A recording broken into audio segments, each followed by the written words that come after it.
Is that applause for me or for the set decoration? Pretty good, right? You can practically hear the fireworks going off above this castle, can't you?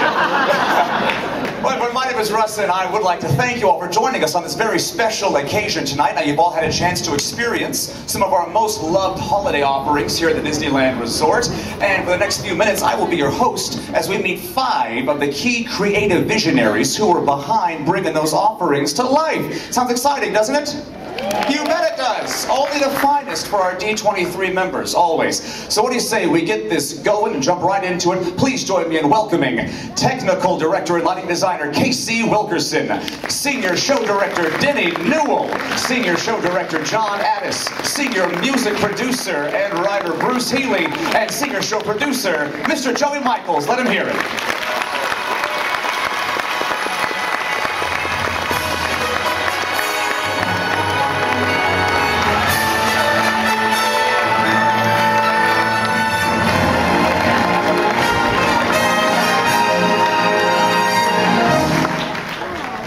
Well, guys, thank you so much for joining us and coming to speak with our D23 members. I know we're all very excited to hear what you have to say, so I want to jump right into it, and I want to start with Bruce and John, because you are the director and musical director of Candlelight, and we just saw that. What'd you think of the show?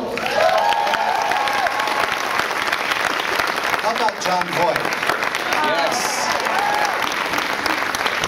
Another smash hit, guys. So, John, tell us about Candlelight, about the origins. When did it first begin? It actually first began 1958, and it was Walt's kind of Christmas card to the city of Anaheim.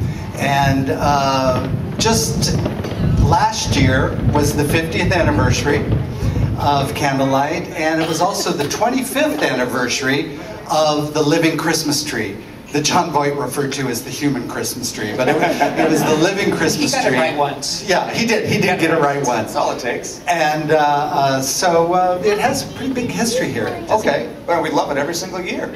And now, Bruce, you're the musical director. What does it take, as far as your part, to fold that amazing choir into the show each year? A lot of help. We've got a great department of guest talent coordinators that help in organizing the choir. We have a selection process. It's a blind audition where choirs submit an audition CD of a pre-selected piece of music that they're informed they need to prepare. And we get, I'm not even sure how many applicants we get. But then we spend an entire day in a room with note sheets, making notes about what we listen to on these CDs, and we don't have any idea which choir is which. There's only one staff person that knows what that is.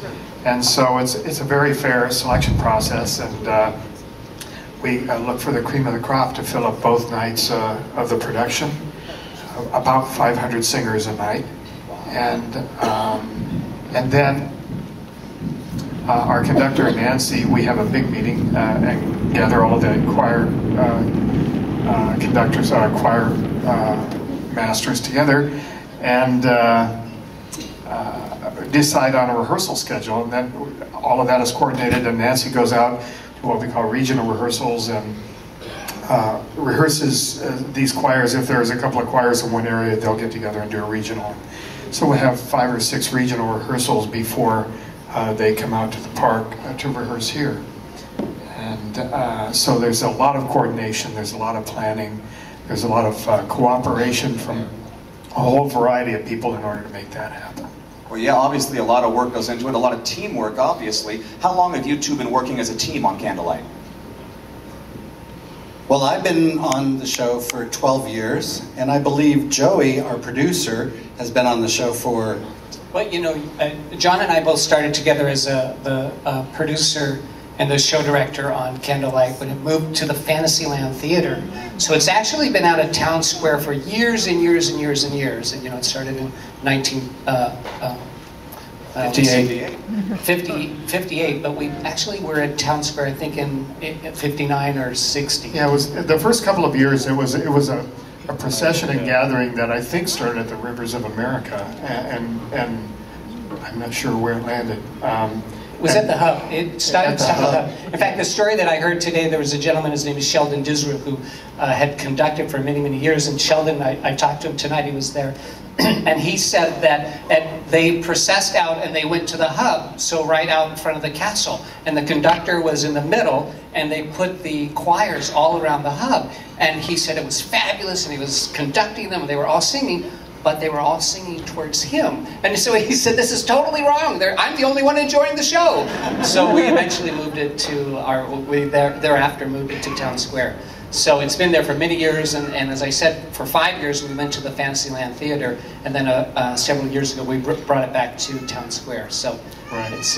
And we love it in front of Town Square. It's a great place for it. Now, Joey, John mentioned you are the producer of Candlelight, so I guess you're the best person to answer this question. Every year you get a great celebrity to come and narrate and tell the story. Who are some of the great celebrities that you've had the pleasure of working with over the years? Oh well, gosh, we've had so many.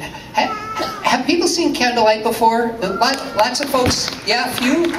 They did a thing before and they raised their hand, and a lot of people, this was their first time. Oh, okay, wow. Awesome. Well, then there's really never been any celebrities. Well, we love John. John was great, so you really got a chance to see just a dynamite celebrity. So he was really fun. I'll tell you who I really enjoyed, and it was Dick Van Dyke. He was just incredible. In fact, Walt Disney had asked him to do Candlelight in the 60s, I think in '64, and 40 years later, he did it again with us, and so we had a great time, and that was a really special time having Dick Van Dyke with us. Well, better late than never, right? Right, yeah. So now, is there any good celebrity dirt you can give us? Any funny stories about those celebrities you can share with us? Well, you know what, I'll tell you one, and then I know another one that John wants to just okay, well, John looks excited. Yeah. John's got a great one. We had, the funny thing that happened was around 11 o'clock in the morning when our celebrity was supposed to be picked up. It was Louis Gossett Jr. And so we've got the limo driver on his way, and he gets there and he says that he's just not coming out. He's at his house waiting for him to come out. He's just not coming out. And so I get this phone call, and he is flat on his back. He's got the stomach flu, and he's not coming. Okay, so, and this is like around 12 o'clock. So I put a call in. Day of. Put a call into our talent booking gang and said, we've got to find somebody. Oh my gosh, you know, what are we going to do? And Bill Rogers, who is the voice of Disneyland, we thought, well, okay, we'll get Bill. At least Bill will be here. He's a great person that could do this narration. And he was at a USC game, and so we called him out of the game. It was only halftime, but he comes driving down to cover for us, so we're excited about that. He's going to do a great job, but he's not that celebrity. And it just so happened that Marie Osmond was here, and she does dolls, and she was doing a signing with our merchandise group, a signing of her dolls. And so we went and we got Marie and said, hey, are you doing anything this evening? And she missed a rehearsal. John worked with her in the green room. She was great. Yeah. She was really wonderful. I mean, she stepped in literally an hour's time. It was really... And she did a great job. Everybody loved it.